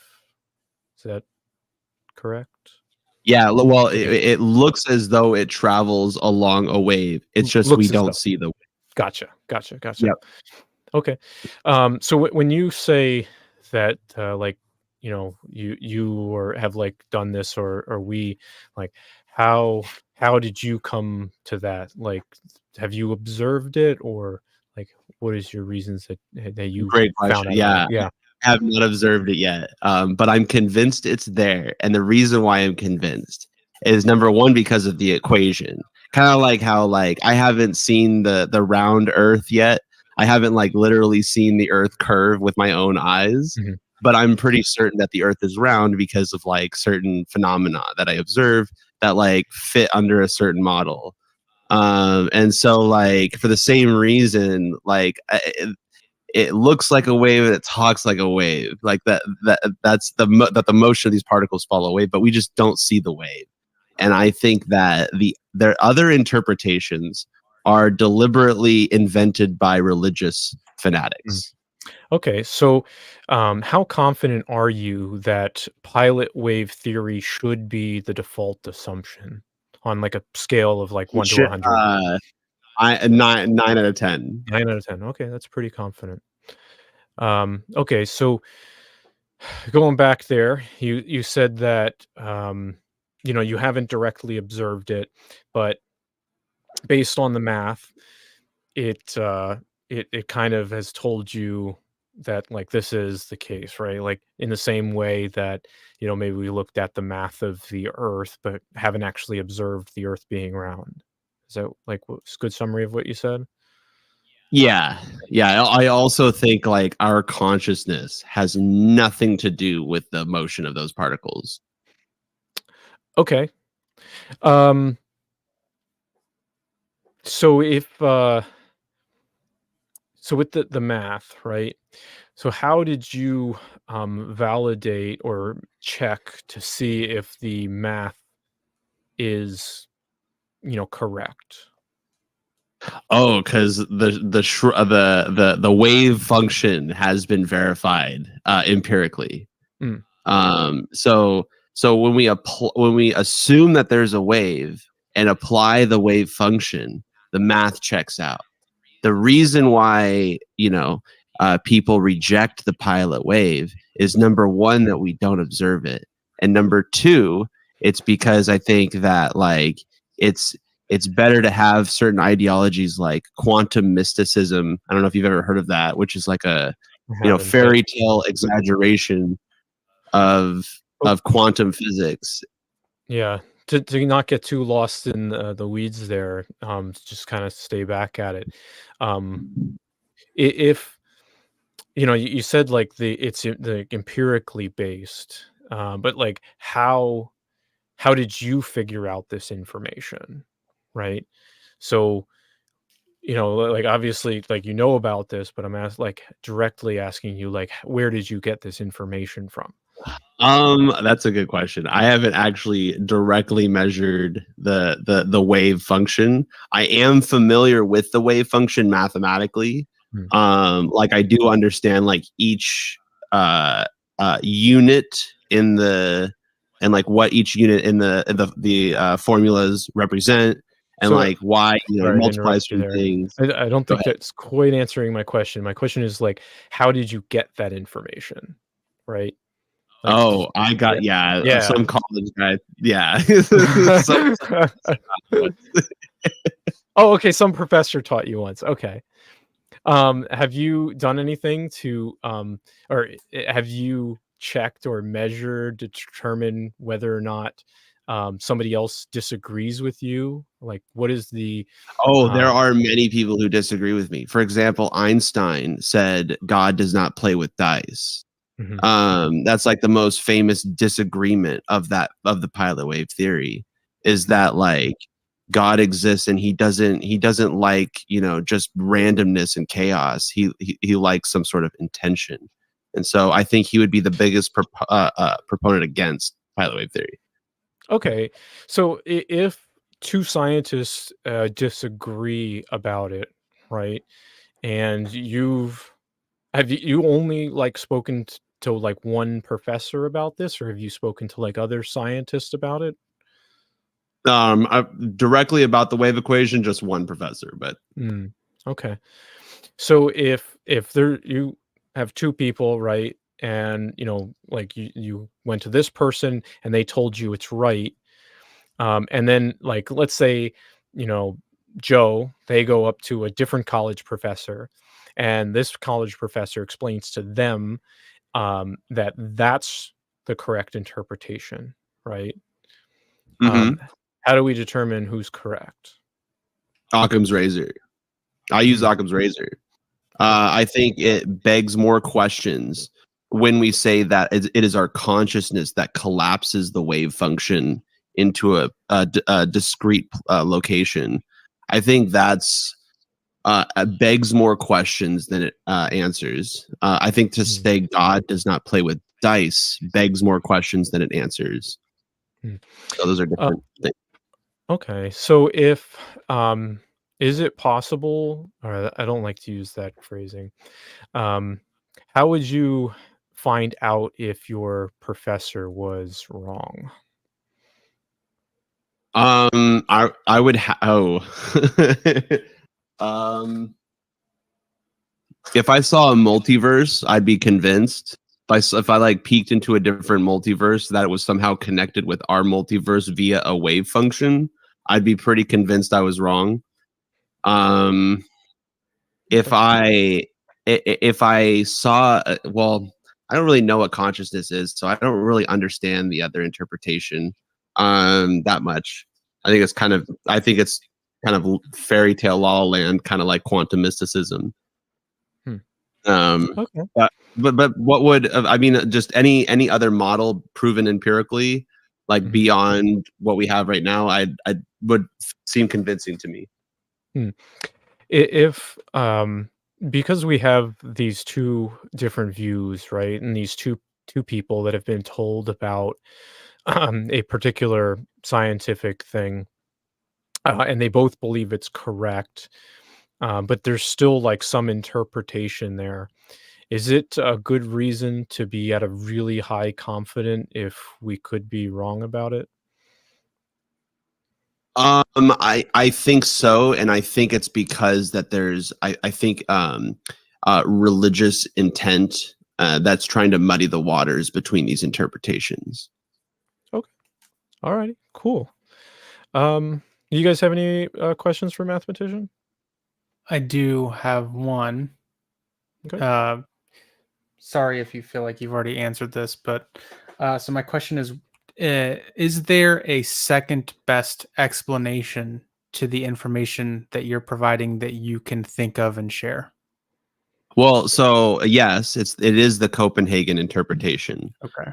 Which is actually the majority opinion in the scientific community. The pilot wave theory is a very minority opinion.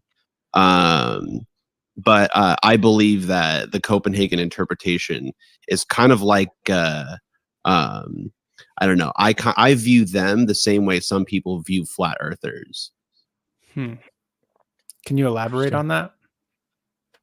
Like a flat earther, I think, is unwilling to acknowledge, a certain framework about the earth and the geometry of the earth. And, they'll make claims that like, well, have you seen it? Have you seen the curved earth? And the answer is, no, I haven't. And I have a pilot wave. But like the math checks out. It really does. And, but the other thing is Copenhagen interpretation.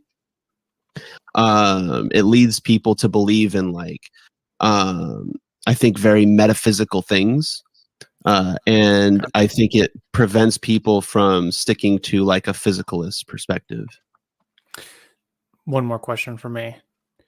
Is there any way to use the Copenhagen interpretation without a mystic component? Or ultimately, like I think they try to pretend that they can get away with like not making it so mystical, but at some point the Copenhagen interpretation admits that it's your consciousness or your observation that determines the location of these particles, which I think is absolutely absurd. Okay, those are my only questions then. Cool. Awesome. So you said a couple of things about consciousness, and I would absolutely love to talk more to you about that if you'd be interested. So, yeah, make sure that if who's all in here yet, if Jack or Dax or one of you can message Mathematism for the Street Epistemology server, because I love to talk about consciousness. It's super fun. So, Oh, cool. All right. Yeah, it was a pleasure talking with you, man. Very Hey, thanks for having me on. It was fun. Bye bye. Thanks. All right, that was so interesting. I love quantum physics. So we'll take. Yeah, it does get really cool. And thanks for the catch on getting to explain pilot wave. I was afraid of getting too physicsy. But No, I that understand would've that. I left thought about it everybody once he confused. started too. We'll talk about it later. Yep. Thanks. Well, we have enough time for one more caller. Are they still here? Oh, go ahead, Nick.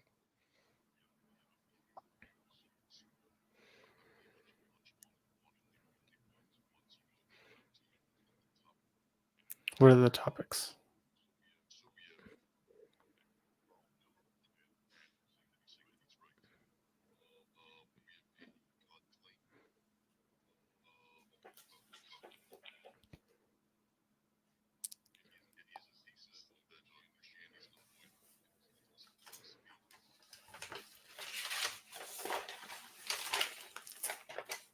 Okay. Yeah, whoever's been waiting the longest, I think it would be fair to give them the shot. And then yeah, Agreed. for everyone else, we'll be here next week, same time, 2000 or 8 p.m. Eastern Standard Time. There should be the event up top, so you can you'll click that and get the reminders. And we'll also be around. We'll be in the Street Epistemology Discord server. And so if you see one of us, feel free to talk about the things you wanted to talk about. Yeah, that will probably be in this server a little bit more too. So we might have some impromptu call-in shows. So if you look for the channel, you see Street Epistemology, like, come and bring your claims, man. We'd love to talk to you. All right. Neurotic Shrimp. Yeah. All right. Good evening. How are you guys? Good. About yourself? Delightful. I'm good. So I pretty much I picked this topic because I figured it's the most wild position that I'm willing to defend. I figured it'd be a good conversation.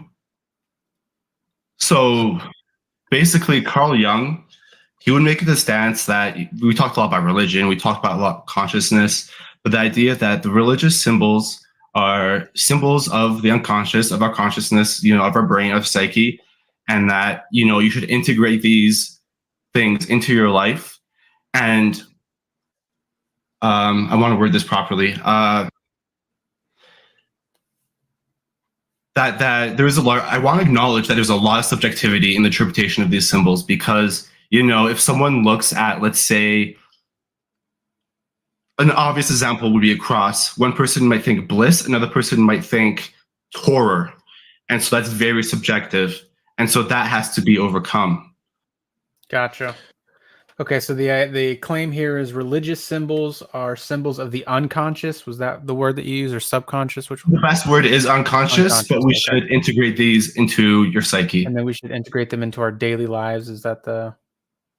Yeah, into your daily lives. One common thing might be, let's say, anger. If people aren't aware of the fact that they're being angry, that's a very common one that people don't integrate healthily into themselves. Another one might be sexuality. They don't integrate into yourself, and it goes further. Got you. And so when you say religious symbols, are you talking about like crosses, So there's a lot of religious stories. This includes Christianity. This includes, let's say, Native American storytelling. This includes, Hindu symbolism, stuff like that. But these are allegories. Okay. So just clarify. Okay. So you mean like the stories of the narratives themselves, not necessarily like just like the raw icons. I will not limit it to one religion because these stories have been told in so many different facets. Gotcha. How confident are you that this claim is true? So I feel it deeply with myself, but I also acknowledge the intense subjectivity of it. Because, if I use a scientific methodology, a scientific razor, I can't make a falsification mechanism, so it doesn't apply to science. So that's, a problem. Okay. I'm going to try something a little different here. If you had all of your possessions to wager, what percentage of your possessions, and if you win, you double it. If not, you lose your possessions. What percentage would you wager that this claim is true? I suppose this makes me a loose cannon because I would wager it all. And I think that that pillar of faith is a test. You know, the fact that you're willing to actually like push into the world it differentiates your mindset intensity. And that's a different caliber of person that's willing to exert themselves into the world. You know, like someone like Elon Musk, like that person exerts himself into the world and risks it all the time. And he just says it's going to be this way. And like, that's like a pillar that lots of people don't incorporate. Got you. Okay, so what information that you can recall convinced you that this claim was true? So it's ultimately subjective, and I think that makes people uncomfortable because I have to acknowledge that. But, you know, I've read the religious books. I've read Carl Jung. Okay. I've even gone so far and crazy as looked at my own dreams and like pondered, like, the worst one was I'm falling off an icy cliff into some icy icicles and like constantly looping that, and like it's a RuneScape throw home button. So like I'm just going home, falling off an icy cliff, and that's a bad dream, right? Like that's cold, that's scary. Sure. And that was actually a particularly bad time in my life. Gotcha. So what's the number one reason? Let's stick with that. What's the number one reason that you have that you could articulate shortly that this claim is true?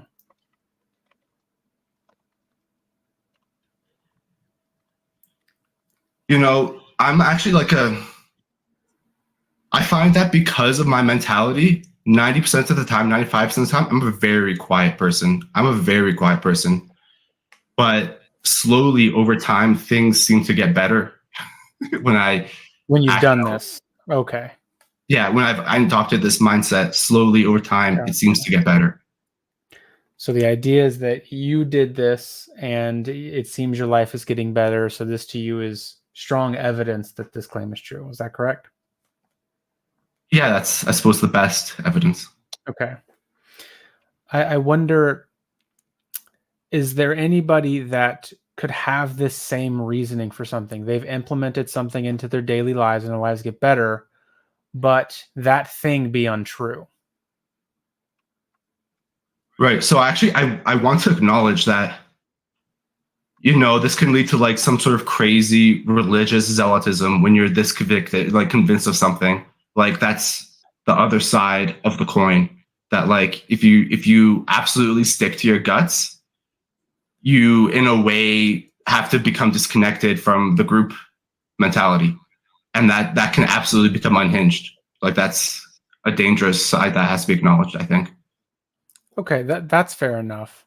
But I guess I'm wondering more so if somebody, let's say somebody drinks Coke every day, and they had this idea that Coke is really healthy for them, and they noticed that the more they drink Coke, the better their life gets.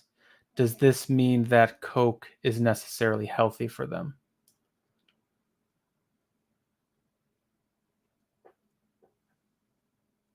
Yeah, that's a good point. So I would like to. You're probably familiar with the idea that we can only perceive so far. That if you do actually take the highest degree of skepticism, that it's very difficult to imagine the object in of itself. Yeah. So that's a problem. And then, so if someone makes a claim like such as Coke is good, the best method we have to apply to that's a statement that's applied to sense truth. So sense truth equal Coke is good. And when you have a sense truth, you want to apply methodologies that tear apart and reconstruct it, tear apart and reconstruct it. And you have to hold both those things in the space at the same time. Sure. Which is kind of a contradictory stance to hold. But you have to have a sense truth, and you have to apply methods that deconstruct the sense truth and put it together at both times. And it's very hard to hold both those things in the position. Okay. You should. Understood. Do you feel like you've done that with this topic in your belief here, or that you are doing that? Truth be told, I feel like I fluctuate between like crazy and like really, really bored because, I can support the position of absurdism. Like, the world is an absurd place. If you try to make sense of the world, the fact that like, I think the religious stories do a better telling than like what the news is doing, like, it's kind of my position. What was that second thing? That religious stories are doing better than what? Then makes more sense to me than, let's say, the stories that are in the news. Gotcha. Than in the news. Like the Israel-Palestine war, the endless wars that are always going on. You always hear of wars that, why kill, but like we do that. Gotcha. And, as you dive into details, I really do find that things appear senseless, unfortunately. And that's kind of my defense of absurdism philosophy. Gotcha, neurotic. Okay, just one more question from me, and then we'll see what the others have. Is there a second best explanation for why you've implemented these symbols and they've helped you out day to day? So let's assume that your original claim here, religious symbols are symbols of the unconscious that we should integrate into our lives. Let's imagine that's not true. What would be can you think of a second best explanation for why your life has gotten better, even though you've done this? I'll answer something close to your question. Okay. So I used to be a very rational-minded person. I have a degree. I'm a bachelor of chemistry, so I have some idea of that world. Okay. And I understand scientific method. And so I can have a profound respect for rational discussion. But since I've adopted these quote-unquote symbols, I have you kind of start to see what someone's working towards in their intuition, and you can start to understand other people's, those feely people, because there's feely people and there's the rational critical mind people. And I start to understand the feely people better. And yeah, I think that's close to your question. I think, and you can ask again if you'd like. Yeah, it is. Just, if your claim wasn't true, is there another explanation for why your life has gotten better as you've integrated these symbols into your life? Is there another explanation? I mean, because I constantly keep trying to pick up burdens and make things better. It's the myth of Sisyphus. You just keep pushing the rock uphill, and if you just keep fighting uphill, eventually those around you just get better. So the idea is, it's not because these symbols, and I understand your position, but the second idea here is, it's not these symbols might not be embedded into your subconscious, but you are just a persistent person, and that's what happens when you're a persistent person, is that your life gets better. Is that the idea? And I think that your interpretation is a true interpretation. Okay. I think with it, I don't dispute it. Gotcha. Okay, let's maybe talk to Pierce or Sushi. Do you have any questions here? No, I don't have any questions. Pierce, do you have something?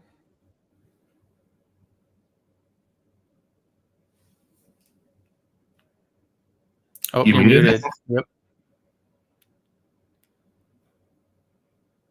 Uh-oh. Can you hear me now? We good? Yep. Awesome. Oh, my bad. That was my bad. All right. Neurotic Shrimp, I'd like to run something by you here. So I'd like to introduce you to Alan, the alien. He has landed his spaceship right in your backyard. He's a nice guy. Don't worry. It's not going to hurt you. He has never been to Earth. He doesn't know anything about humans. He doesn't know. He's very new to Earth. So he comes in and he hears you talking about your claim, and he wants to know if your claim is true or not. How would he go about making that determination? So, yeah, I suppose I'm doing this underhanded thing of saying it is subjective, and that kind of gives me way too much rope. Way too much rope. So ultimately, what the alien would have to do is just take a leap of faith and perhaps run the experiment for themselves. But why would you convince the alien? How would you convince the alien? It's you wouldn't be able to convince it in any scientific manner. I don't think. Okay. Maybe you could by getting them to act out the myth of Sisyphus, you know. Okay. But it has to be experienced, I suppose. What I'm hearing here is that there wouldn't be like a scientific way to test to see if this claim is true. He would kind of have to like take someone's word for it. Is that kind of what I'm hearing? Yes. Now, if I could deconstruct this idea a little bit. So the scientific method is designed to falsify. So I want to point out that it's a great method and has given us fantastic technologies, but it's giving you the inverse of the truth. So it's not the structure of truth, but it's hacking away until you're only left with the truth. So what that means is if you have a claim that can't be tested, it's not in the realm of science. It won't appear there. And so it's not constructing the truth in of itself. It's making it's a negative imprint of it being cut away. It's kind of molding it like that. It's kind of the best rational defense I could make. I think what you're saying, correct me if I'm wrong, are you saying that the claim you're making is unfalsifiable? Yes. So scientifically speaking, that's the big problem. Should we hold beliefs that are unfalsifiable?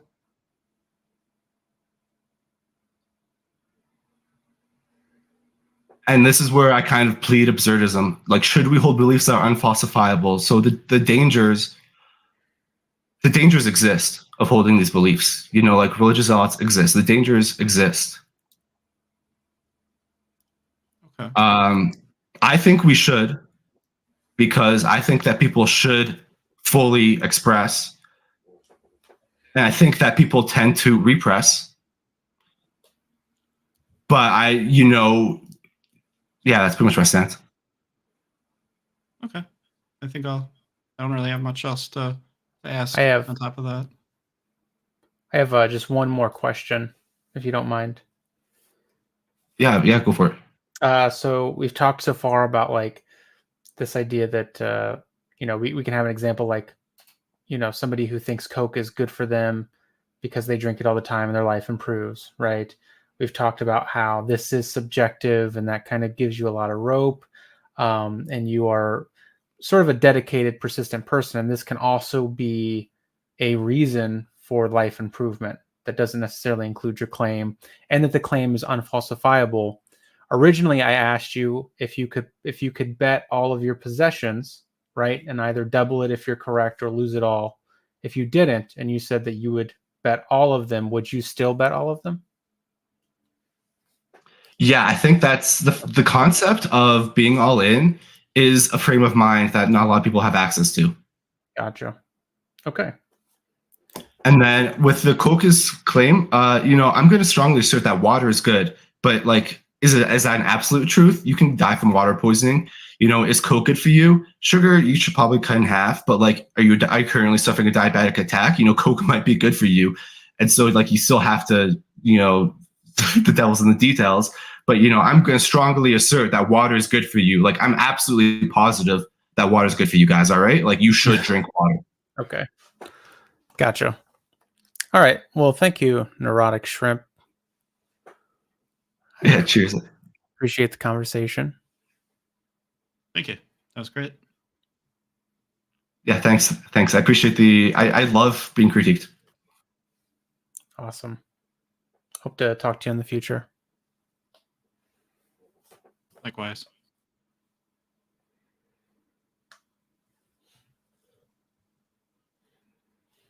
Delight.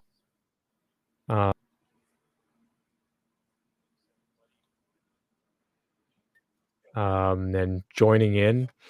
I'm looking forward to coming back next week and doing this again. It was certainly fun. Any thoughts, Quayd?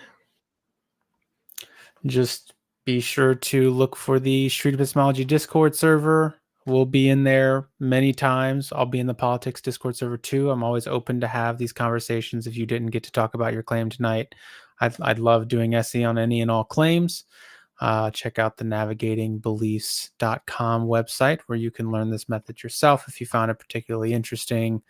And you can go to the streetepistemology.com website and find lots of other interesting things. Again, we're on YouTube. I have a YouTube channel, Honest Abe 42. Sushi, is it Sushi Thinks? Is that it? Sushi Thinks. You got it. Sushi Thinks. Because And then I'm Pierce- sentient Pierce- fish that thinks. Yeah. And then Pierce, is it just, what is your name? Pierce Watkins SE on YouTube. And then, of course, the Street Epistemology YouTube. And we're on Twitter. We're on Facebook. Please check those out. Subscribe if you like what you saw, and like and all that other stuff that they tell you to do and whatnot. Okay. Anything else? No, that was it. Yeah. Thank you, everybody, for coming. We will see you next week. Bye-bye.